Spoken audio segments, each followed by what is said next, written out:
nek ki pilet la yache mwen. Non, non, gardons saisissement. A lache pou li.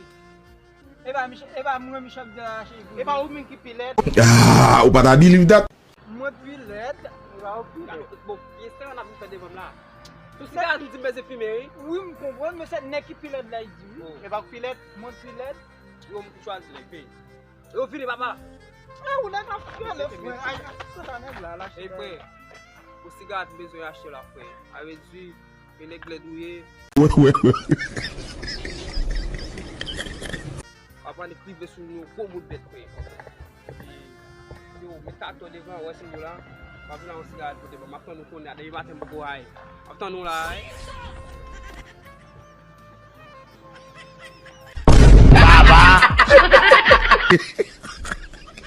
Mas que é isso?